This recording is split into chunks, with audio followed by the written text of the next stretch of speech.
ixesha elilandelayo likwazi into yoba liphinde likhawuleze likhule, Mm. liphinde likunikeze okakutya belikunikeze lona, Mm. ukwenzela into yoba lizokwazi ukugcina igusha okanye ugcina igusha zakho zisempilweni okanye zisemgangathweni. Mm.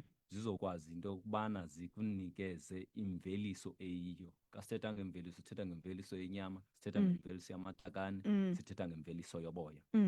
Kwaye ukwakhusela kwalona idlelo eli ukuze lingatshabalali. Ngoba kaloku xa sibhuqisayo, xa sityisayo, sityisela into yokubana ze sikwazi into yokubana nakwisizini elandelayo okanye kwixa elizayo sikwazi into yoba sifumane laa ngca isekulaa mgangatho urayithi, ingakhange ibe kanti itshabalele, ikwakhusela nedlelo. Ingaba mhlawumbe kutheni lento kubalulekile ulawulo lwamadlelo ezigusheni? Ulawulo lwamadlelo ezigusheni lento libalulekileyo into yokuba funeke siyazi into yobana sifaka istoko esirayithi. Ngokufaka istoko esirayithi uyayazi into yobana ulungiselela into yokubana ze lingatshabalali, that is libalulekile. Wenzela into yobana ze likuthwale kangangoko linako. Kwawuphinda uba nemfuyo okanye imfuyo yakho isanda, ube kanti uza kukwazi into yoba ibe available okanye ifumaneke ingca phaa edlelweni. Kubalulekile into yobana ungafaki iigusha ezininzi okanye ungafaki imfuyo engaphezulu kweli dlelo lakho.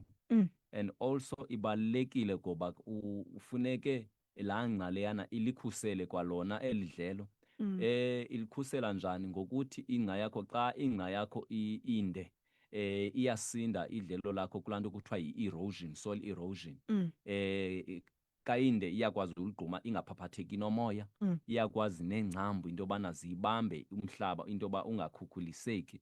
Libalulekile idlelo lakho ngoba lilo xa ufamisha ngemfuyo okanye ufamisha ngeegusha, kubalulekile kuqala into yoba engqondweni yakho uzixelele into yobana eyona farming yakho yokuqala lidlelo, because ngaphandle kwedlelo even ezi zilwanyana uzifuyileyo azisoze zikwazi ukuphila okanye usurviva, ngoba kaloku zithi uze ziphile zibe kanti zifumana ingca kweli dlelo. So xa ungaliphathanga kakuhle idlelo lakho okanye ungalithathi njengento ebalulekileyo, ithetha ukuthi wena uzawungena nzulu epokothweni uhambe uyothenga izinto ngaphandle. Libalulekile idlelo lakho ngoba ikwalilo nelikwenze nekulawulela iintshaba ezi. Xa ndithetha ngeentshaba ndithetha ngezifungakazi okanye iintsholongwane okanye izifo ezi zithi zifumaneke emfuyweni yakho okanye ezigusheni zakho. Ingaba mhlawumbe Mr. Kiyana, zeziphi iindlela zokutyisa eziqhelekileyo ezisetyenziswa ngamafama egusha? Iindlela eziqhelekileyo ezisetyenziswa ngamafama egusha kukugcina istoko esilungeleyo idlelo elo. Loo nto ibaluleke kakhulu, igcina istoko okanye igusha inani elilingene idlelo elo. Uyawukhumbula into yobana kukhona le nto kuthiwa SSU, Small Stock Unit, no-Large Stock Unit. Ezaa zinto ke zijo ezithi zisetyenziswe to measure i-carrying capacity okanye umthamo okanye umgama onothi uthwalwe lelo dlelo. Amadlelo ke ayashiyana ngokweengingqi. Sinayo i-sweet felt ne-sour felt ne-semi-sweet. So that's why ndisithi lingingqi nengingqi yiyo ezawuidentify into yoba zingaphi izilwanyana emele uba zifakwe phaa ngokokushiyana kwazo kwi-large stock. I-large stock unit inkomo, small stock unit ibe zigusha. Okunye indlela esetyenziswayo yilaa nto kuthiwa yi-seasonal grazing. Laa nto yoba uthi uzawutyisa inkampi ngexesha elithile. Masenze umzekelo, ngoku kusebusika, iinkampi ekumele uyazityisa ngoku kwebusika okanye iinkampi ezityiswa ebusika ziinkampi ebubuzigcinile ukusuka ngoJanuwari uzotsho ngoku ube kanti akhange ufake zilwanyana kuzo, ukwenzela into yobana zikwazi ukukuthwala ubusika bonke, zikunikeza ingca enesondlo. Okwesithathu, kukugcina idlelo, uligcine ungalityisi masithi mhlawumbi unyaka wonke, okanye uligcine uzixelele into yokubana eli dlelo uyakulityisa mhla kuthiwa imbalela iyagquba okanye ifikile.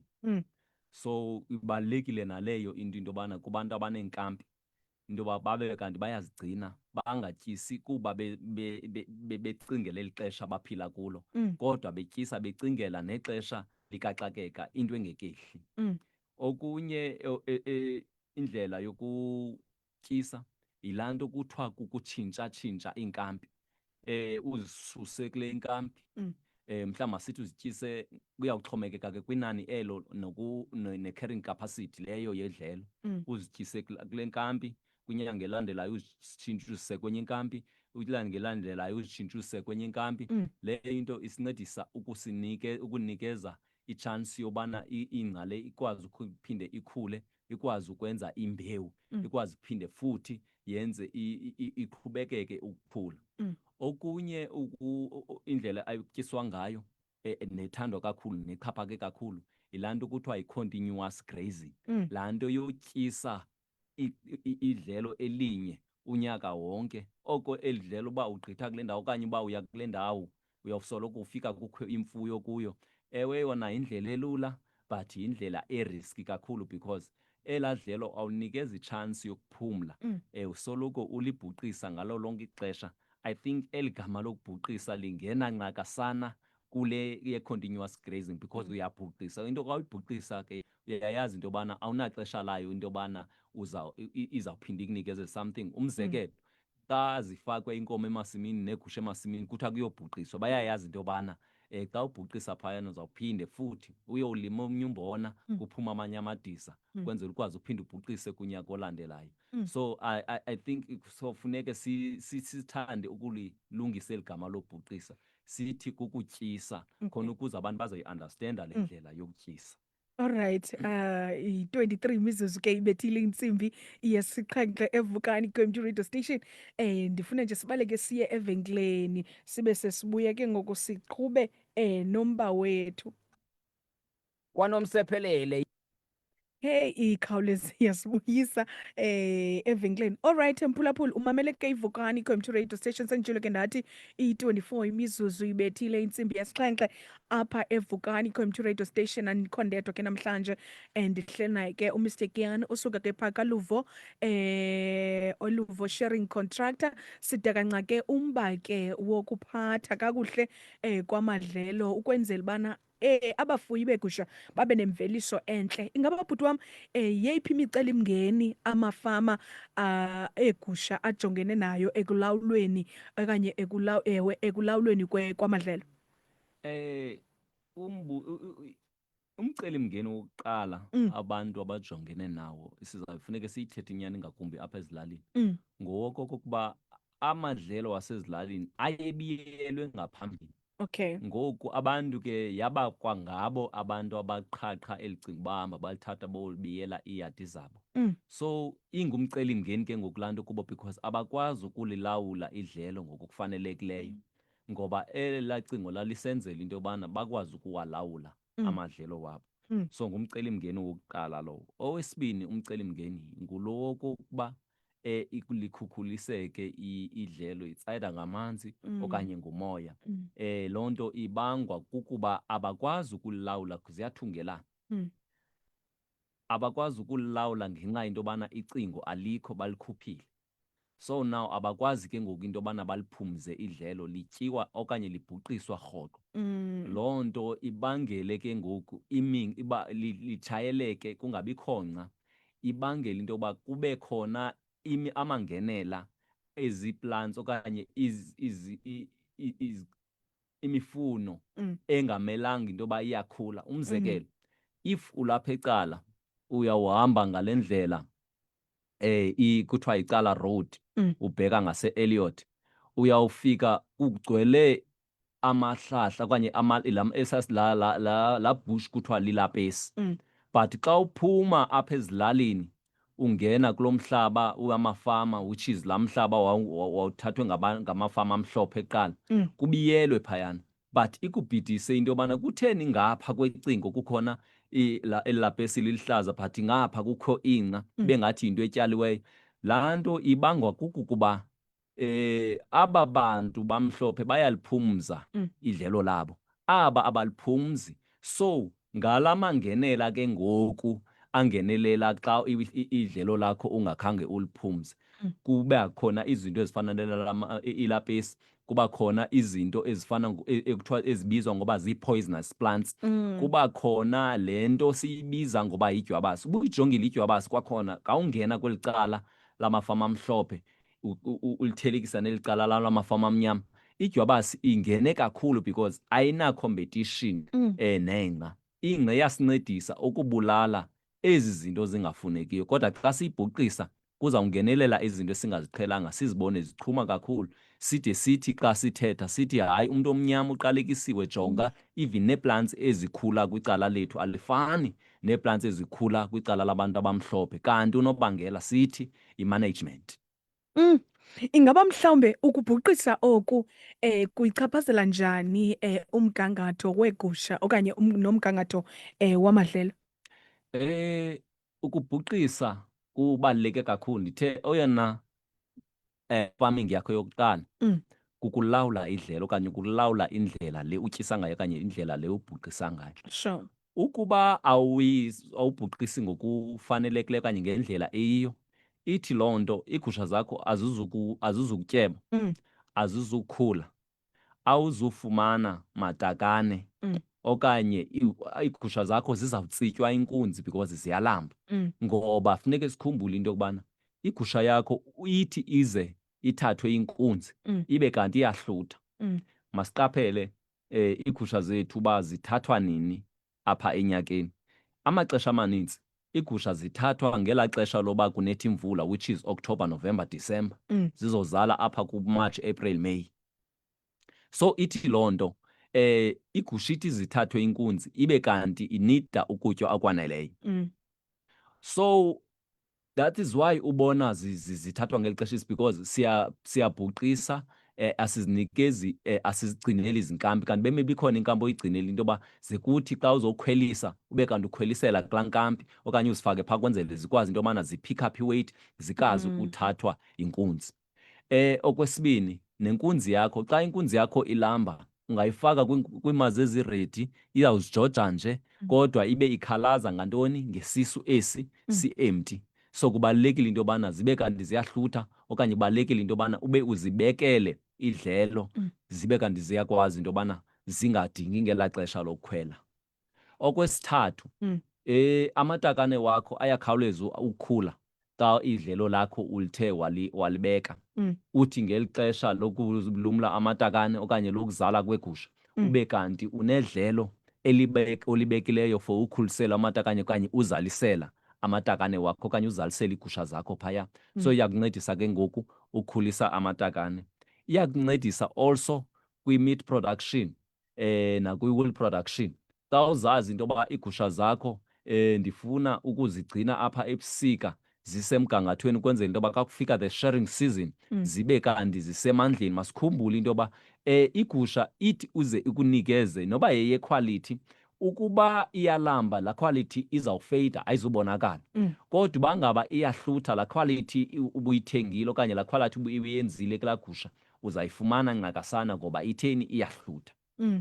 Negusha yenyama uba ngaba ayihluthi, asoze ikuvelisele okanye ikunikezele inyama okanye ikunikezele weight oyifunayo. So kubaluleke kangako okanye kanjalo into yokugcina okanye ukubhuqisa udlelo lakho kwicala le-production.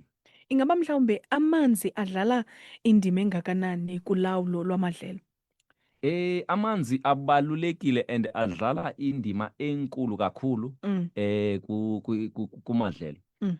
Okokuqala, idlelo xa kunetha okanye xa kukhona amanzi lifumana ixesha lokukhula okanye lokunikeza imbewu ngakumbi. Because funeke sikhumbule into yobana idlelo lethu funeke siyazi into yobana ukuze likwazi uphinde likirikhavarishe kunyaka olandelayo, funeke kube kanti silinikeza laa chance yokunikeza imbewu, idubule laa mbewu, ivuthuluke, iphinde futhi ikhule. Iyawuthi izikhule ke kube kanti kumanzi. Okwesibini, amadlelo wethu athi azakhule, njengoba bendisitsho ndisithi adinga into yoba kube khona amanzi. Ngaphandle kwembewu, ingca buyaqaphela ingca isikwa kakhulu ngelaa xesha lokunetha kwemvula. So kubalulekile kakhulu kube kanti ngelaa xesha lokunetha kwemvula sibe kanti sesiwagrazile okanye sesiyityisile ingca yethu okanye siyinikeza itshansi yokuthi iphinde irikavarishe ikhule. Singayiniki i-stress okanye siyifake phantsi koxinzelelo loba isoloko ityiwa. So xa uzoyityisa ingca yakho uyisoloko iphantsi ngalo lonke ixesha, ithi loo nto ayisoze ifumane itshansi noba kukhona amanzi, soze ifumane itshansi yokunyuka. So iyadinga into yobana inikezwe ukuphumla. So amanzi adlala indima enkulu kakhulu phaa ekuveliseni idlelo lethu. And kwaye funeke sikhumbule into yobana ithi ingca ize ibe kanti iyingca enesondlo, ibe kanti yingca enamanzi, ibe kanti yingca eluhlaza. So amanzi adlala indima enkulu ngokuthi asenzele idlelo lethu libe kanti liluhlaza kwaye libe nomtsalane ezigusheni nasezinkomeni. Buyaqaphela into yobana zawuthi uba ulime kukhona inkampu ebekiweyo, kukhona inkampu etyiswayo ebhuqisiweyo, le ibekiweyo izawuthanda uba luhlaza, le ibhuqisiweyo izawutshayeleka kuvela umhlaba. Then inkomo okanye imfuyo izawuba nomtsalane kweli cala libekiweyo. So kubaluleke kangako uba kube khona amanzi edlelweni. Nanjengobana sinale crisis yamanzi, siyibona bana there is water scarcity, amanzi anqongophele amanzi. Mhlawumbe ungacebisa uthini okanye yiphi indlela eniwamaneja ngayo amanzi ukwenzela bana angawasteki okanye ke nikwazi ukuwaphucula amadlelo kuloo meko injalo yongabikho kwamanzi? Amanzi abalulekile kakhulu, kodwa ke siphila phantsi kweemeko zokunqongophala njengoba usitsho uba amanzi anqongophele. Okokuqala, amanzi ingca ingakhange ibe kanti idinga amanzi, isilwanyana siyawadinga kwasona amanzi ngaphandle kowatya phaa engceni. So into eyenzekayo yinto yokuba funeke ube kanti amanzi wakho uziprepherishele iinkampi zakho. Inkampi yakho nenkampi funeka ibe namanzi. Ngoba uba ngaba ziyatya akukho manzi, ithetha ukuthi loo nto azizuhlutha okanye azizutyeba. Because laa nto yokucola kwengca esiswini incediswa kubukhona okanye kukusela kakhulu amanzi. Uba uyaqaphela, kukhona amadama ezinkampini. La madama ayingomadama enzelwe nje just ukuqokelela la manzi kuphela. La madama enziwe anzulu ukwenzela into yobana azaqokelela amanzi, la manzi angatshi, angakhawulezi atshe, akwazi ufumaneka nasebusika. So yindlela yokuqala leyo yokuba esiziprepherishela ngayo ukuze sibe namanzi nangexesha lokunqaba kwemvula okanye nangexesha lembalela. Okwesibini, ziba khona into ezibizwa ngoba zii-boreholes, laa nto yobhora amanzi ukwenzela into yobana anytime wadinga la manzi ukwazi uwafumana. Ngelinye ixesha sisebenzise imithombo. Imithombo ke iyathanda uba phantsi kwentaba, intaba iyathanda uba phezulu ke. Then siye sithathe ke ngoku ii-pipelines ezawusitranspotela amanzi from laa mthombo ukuya kule ndawo siwadinga kuyo. Okwesithathu, ukwenza ii-traps, ezaa nto kuthiwa zikhona eza water troughs zithengiswayo. Nalapho uyakwazi into yobana uthenge ezaa water troughs, wenze amanzi. Uyakwazi ukusebenzisa nezaa nto zakudala kwakuthiwa zii-windmills, ingakumbi kwii-farms obuyithenge isenomntu omhlophe, isene-equipment yonke. So kuba lula kakhulu kubo. 25 to 8 ixesha apha eVukani Community Radio Station. Sitshilo Mphulaphuli sathi ungasitsala umnxeba ku-072 514 5381 kanti phaa ke kumakhasi onxibelelwano sikhona kuWhatsApp. Usithumele nje i-VN yakho phaa ke ku-072 514 5381. Ukanti phaa kuFacebook page wethu siyafumaneka ke kuVukani Community Radio. Uzawuqaphela ke into yobana ke ingathi ngoku asisa-update kulaa page ethi ezolimo. Ewe, asikho khona ngoku, sifudukile mfama. Sikule page ngoku yaseVukani Community Radio. Kule page kulapho ke sifumaneka khona esi-updatha khona izinto zethu. Kanti ke ungasibhalela khona ke kuleyo page, ungasibhaleli kuleya ethe ezolimo. Sitshilo ke sathi andikho ndedwa estudio, ndinaye ke uMr Giyane osuke ke phaa ke kwaLuvo sharing contractor. ingathi ukhona umphulaphuli ositsalela umnxeba mphulaphuli molweni. Hello. Alright, inoba ke i-network sitshilo sathi sizawutsa usitsalela umnxeba ke ku-072 514 5381 sithumela ne-VN yakho ku-072 514 5381 pha ke kuWhatsApp wethu utsho nje wena ukuba usimamele uphi. Okwangoku ke sizobaleka ke siye evenkileni. Ingaba ngusomashishini osakhasayo nenjongo zokuphuhlisa ishishini lakho uphinde uze notshintsho empilweni naseluntwini ngokunjalo? Ukuba kunjalo, iVukani Community Radio ikuphathela iVukani Small Business Package Deals enamaxabiso ancamisayo. SiVukani Community Radio siyayiqonda ngokupheleleyo ingxaki somashishini abasakhasayo kunye nabo bakhulayo abajongana nazo, umzekelo ukunqongophala kwexesha, ukuswela ubukho kwezamakhasi onxibelelwano kunye nezinye kolu rhwebo lunokhuphiswano ngamandla. Yiloo nto ke sakhe iqhinga lokunceda oosomashishini baxhumane nabathengi ngondlela lula nenamaxabiso aphantsi. Yiba nomfanekiso ngqondweni. Ishishini lakho lisaziwa, kuthethwa ngalo ngamawakawaka abantu. Ayililongo iphupha eli liyenzeka ngokwenyani. Iqela lethu labasebenzi abaqeqeshekileyo baya kusebenzisana nawe ukwenza intengiso ekhethekileyo kwaye eyenza umtsalane kubaphulaphuli beVukani FM. Eyona nto encumisayo ngezi small business package deals, uyakwazi ukuzikhethela ekufanelayo kwaye elingana nesipaji sakho. Ukuzifumanele ezi Vukani small business package deals, tsalela umnxeba kule nombolo 047 877 0095 okanye 047 877 0096 okanye uthumele i-email ku-sales@vukanifm.org. Wamkelekile kwezolimo kwiVukani FM noZalapha. Siyakwamkela ke mphulaphuli wena kosanda usijoyine enkqubeni uhleli nayo uZalapha, your host behind the mic. Andikho ndedwa ke namhlanje njengoba besenditshilo naye ke uMr Giyane osuke ke phaa kwaLuvo sharing contractor. Sidakanca ke umba wokulawula nokuphatha kakuhle kwamadlelo ukwenzela ubana imveliso lena yeegusha ibe ngcono kakhulu. Ndiyafuna ke sibaleke siye phaa ke siyojonga abaphulaphuli ukubana bona bathini phaa ke kuWhatsApp. Ukanti ke wena mphulaphuli ungasala umnxeba ku-072 514 5381. Phulaphuli molweni.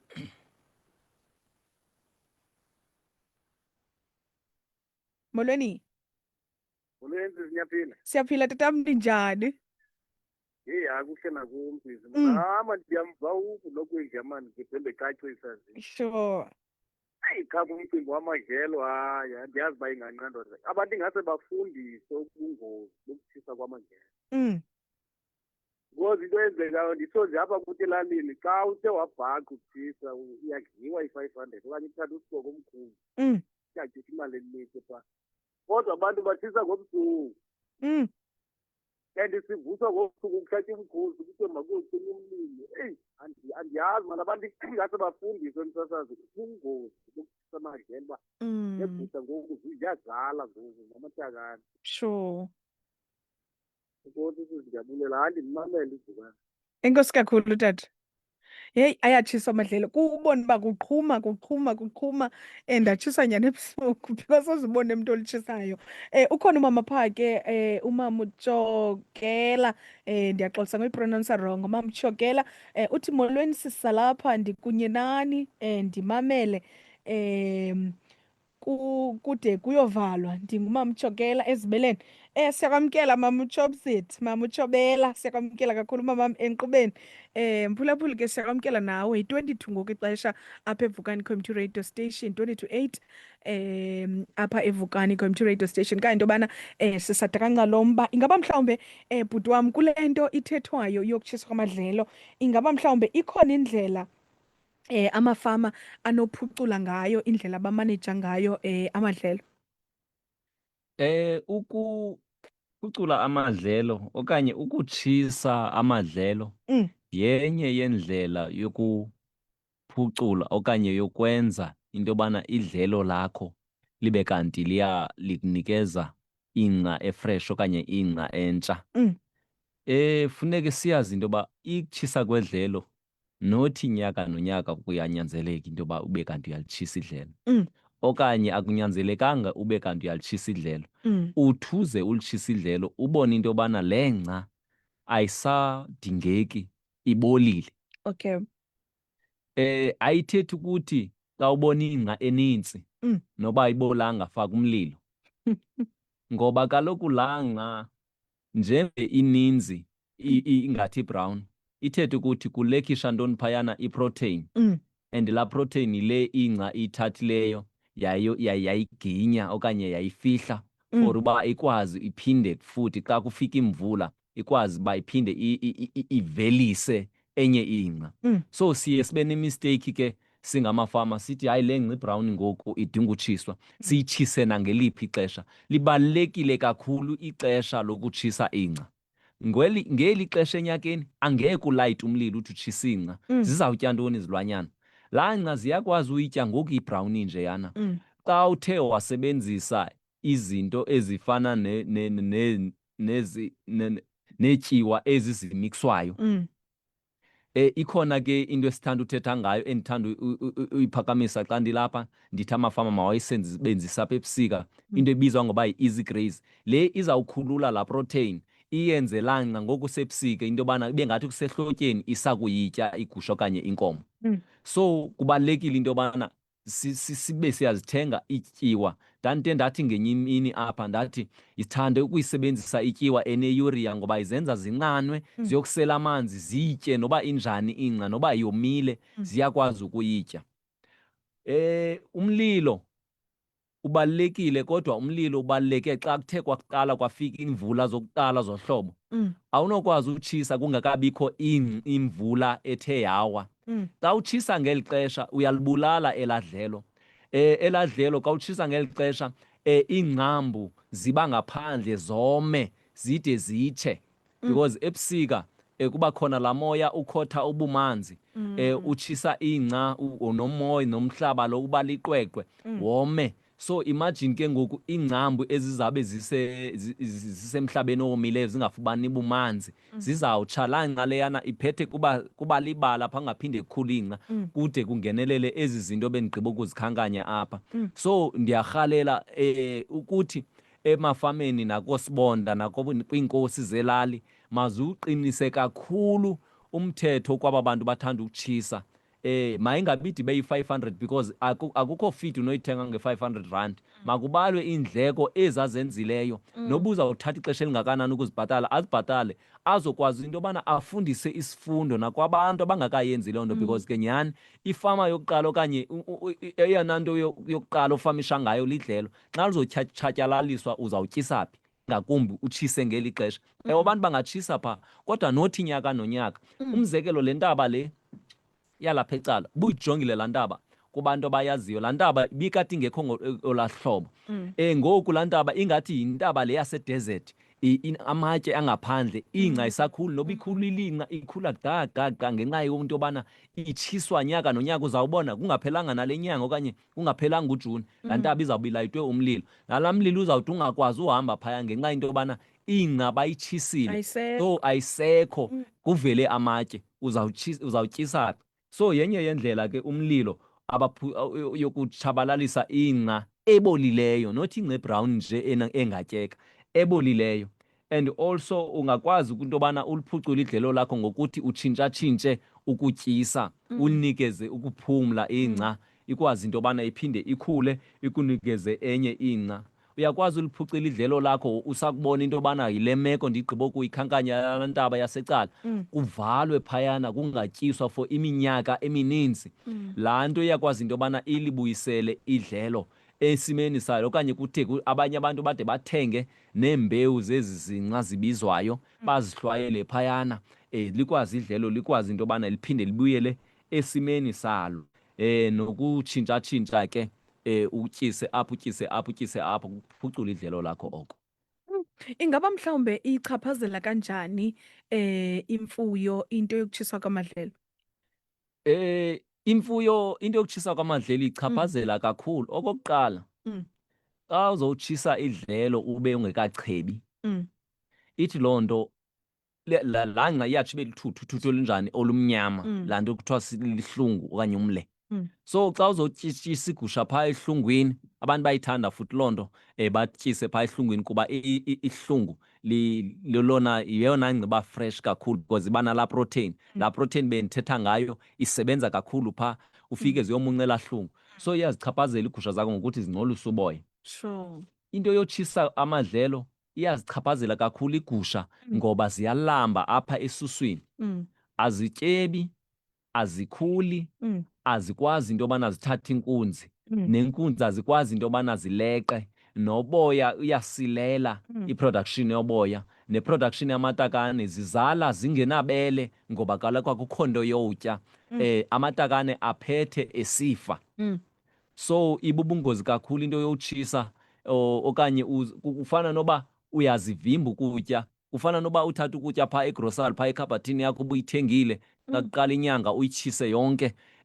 Uyakuthi uzophinde ube nenye igrosari uyoba uba negrosari uphela kwenyanga. So xa utshisa idlelo utshisa ukutya kwegusha.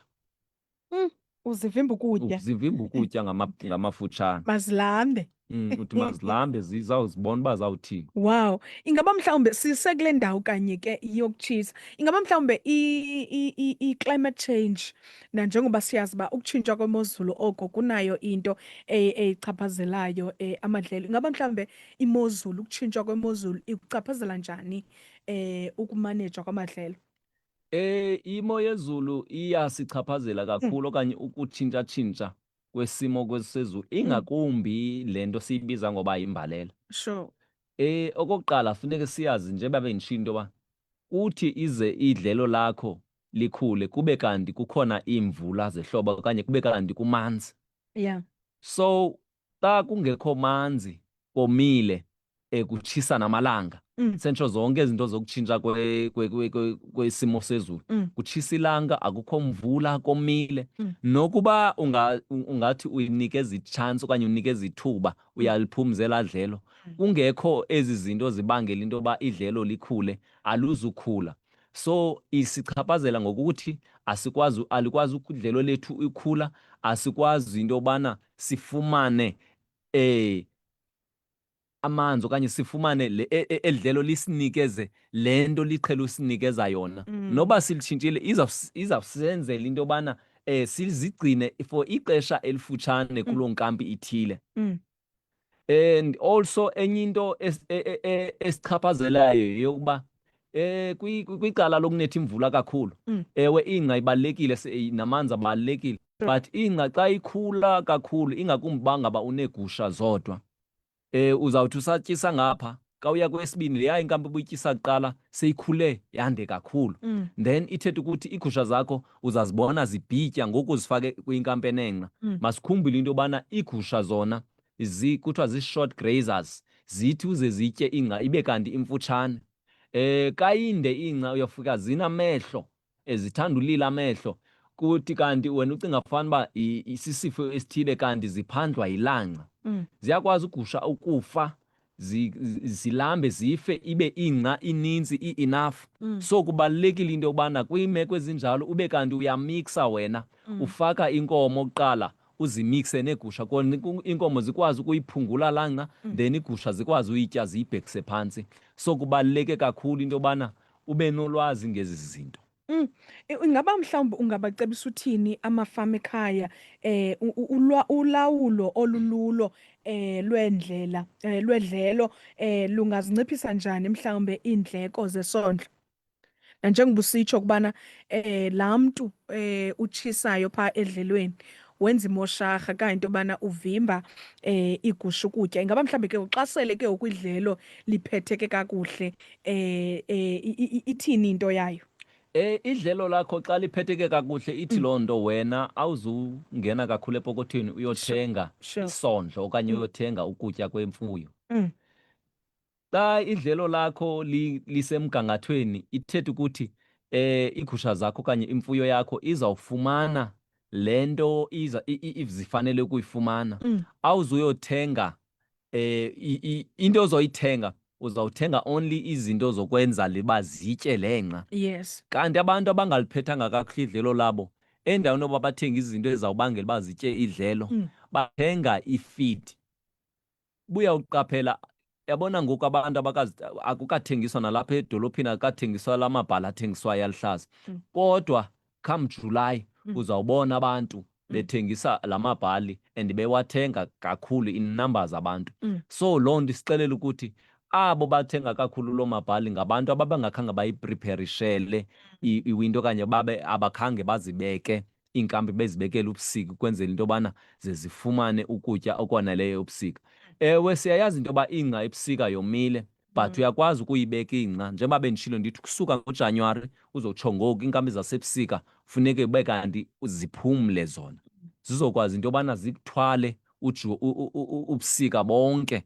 Then uyawuqala ke ngoku uyothenga ukutya phaa xa ubona into yoba ubusika bu-extendiwe ngenxa yokunqaba kwemvula okanye yokubalela ungabikho kwemvula. All right. You've mentioned phaa ekuqaleni indlela ilentuka i-unwanted plants eziye zikhule phaa emadlelweni. Ingaba mhlawumbe ikhona indlela anosusa ngayo ukhula amafama phaa edlelweni? Zikhona indlela and zininzi indlela zosusa elakhula phaa emadlelweni. Umzekelo kukho laa nto andiyazi elaa meva uba balibiza ngantoni, kodwa limeva eli-green eliye likhule, abanye balibiza ngoba likhakakhaka. Abantu amaninzi bathanda uphatha amagaba nerharafu bahamba beligawula elaa tshungu, nelaa tshungu lihambe lihlale eboyeni lifike bangalifuni iyogqithi, singalifuni iyogqithi phaa ezishedini. Nalo uyakwazi into yobana uhambe uligawula. Kubalulekile into yoba uligawule libe lingekabeki imbewu, ngoba xa uthe waligawula selinembewu, xa uligawula iyavuthuluka laa mbewu, uyalityala. Okay. Okwesibini, inye indlela yokulisusa okanye yokuavoid okanye yokunqanda ezi zityalo zingamangenela kukunikeza itshansi idlele into yobana liphinde lizikhulele, uliphumze ngokuthi ulinikeze njengoba bendisithi ebusika, ezasebusika uzinikeza ixesha elaneleyo, ozibonayo into yobana zigraziwe and zi-overgraziwe and azinikwanga chance, funeka uzinike nento engangonyaka, then inikeza itshansi yobana ezaa zityalo laa ngca ikhule ikwazi into yobana izi-overcome ezaa zityalo ngokunokwalo. Ezaa zityalo xa ingca inintsi zizawutsha zona because azifumani manzi ngokwaneleyo and also ziba semthunzini, azizufumana ilanga khona ukuze zikwazi into yobana zireproduce, because zithi zireproduce ngokuthi zifunxa ilanga. Ngelinye ixesha xa kunetha imvula ziye zitsala amanzi phaa engceni, so ingca nxa inintsi iye izikhompithe nazo izongamele ekufunxeni amanzi, ziphethe zingabikho isidingo soba zikhule, ziphethe zisifa. Ngelinye ixesha ke zikhona nee-herbicides ezithi ezenzelwe ncakasana eso sityalo esithile, then uyakwazi into yobana utshize ngazo ezo herbicides ukwazi ukufa le nto ungayifuniyo. All right, sibaleke siye evenkileni, sizobuya sithathe nje abaphulaphuli abayithupha kuWhatsApp.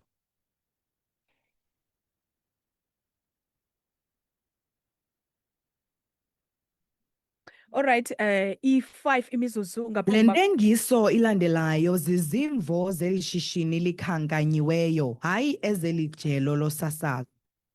Igama lam ndinguNokuzola. Andazi ndingambulela njani umkhulu uDumakude ngokutshintsha impilo yam kunye neyabantwana bam.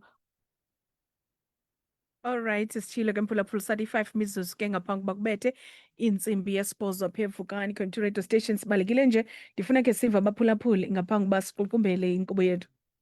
Molweni msasazi, bendicela ubuza apha kutata uba igusha noba ibhokhwe mangapha amatikani efanele ukunika wona, then ube ke ungayigugisa okanye uyixhele emveni kwaloo nani lamatikani, ibe mhlawumbi ke iserayithi ngokwasenyameni, senze uba isenamandla. Mangapha amatikani enokunika wona ibe isesemandleni wokuwafida la matikani ngokupheleleyo phambi koba uyixhele. Alright, siye ke kulo umphulaphuli. Molweni msasazi. Molweni mama. Qanga nentsiba zayo. Msasazi, into yohlitshiswa kwamadlelo inzima kakhulu. Kuba kaloku uyofuka ukuthi xa itshisiwe ke ngoku iinkomo ufike ziyabula zingena ezindlini kuba azinanto yokudla. Inzima into yokutshiswa kwamadlelo abantu. Kangoba apha elalini yam eTsomo eMkhwenti kwaWard 10 hayi umlilo udlala abantwana, uyatshiswa. Sixakwe okokuba iinkomo kanene zizawudlala. I-worse ke ngokuthi xa kuvuniwe kuyotshiswa emasimini apha kudla khona iinkomo, bazi obuxele kuba buvela apha enkosini sasi, but imbi. All right. Hayi. Enkosi kakhulu mama, ndicela nje kulo mzuzu uyi-1 undiphendulele nje utata lo benombuzo. Umbuzo katata ubuza into yoba igusha ikunikeza amatakane amangaphi. Igusha ihlala i-10 years to 12 years. So ithi loo nto kula 12 years ingakunikeza amatakane ayi-10 ukuya kumatakane ayi-11 depending into yokubana wena uyiphethe kanjani. Ingakunika nangaphezulu because igusha uyakwazi ukuyizalisa kabini kwiminyaka izalisa kathathu kwiminyaka emibini. So ingakunikeza amatakane alishumi ukuya kumatakane ayi-15 kuxhomeka into yoba wena uyiphethe njani and nedlelo lakho uliphethe kanjani. Alright, sibamba ngasibini bhuti wami ngexesha lakho. Siyabulela kakhulu. Ndifuna nje kulo mzuzu uyi-1 ngenxa yexesha, tshaba lixesha, utsho nje phaa kumphulaphula ukubana ufumaneka phi, utsho namazwi okugqibela. Enkosi. Ndifumaneka ku-072 4630 101. Mandiyiphinde 072 4630 101. Amazwi wam okugqibela mafama athi masinakekele idlelo lethu. Yes. Idlelo lethu lihlale lisempilweni. Ngokunakekela idlelo lethu lihlale lisempilweni, ithi loo nto idlelo lethu lizawunakekela iigusha zethu zihlale zisempilweni. So iigusha ezisempilweni nedlelo elisempilweni izithetha ukuthi sizawufumana okanye imveliso esempilweni. Idlelo elisempilweni, igusha isempilweni, iproduction esempilweni okanye iproduction ephezulu. Enkosi. Hayi ke siyabulela kakhulu ubhuti wami ngexesha lakho. Hayi ke mphulaphuli, bengubhuti ke uMr Kiyane usuka ke phaa ke kwaLuvo Sharing Contractor, besitakanca ke umbako wokubaluleka kokuphathwa kakuhle ke kwamadlelo. Okwangoku ke ndinishiya nomngqongo oza kunithi ke kulaa nkqubo ke yamasiko nezithethe nohlukane phaa ke ngentsimbi yesithoba. Okwangoku ke sibaleka siye phaa ke to the soil.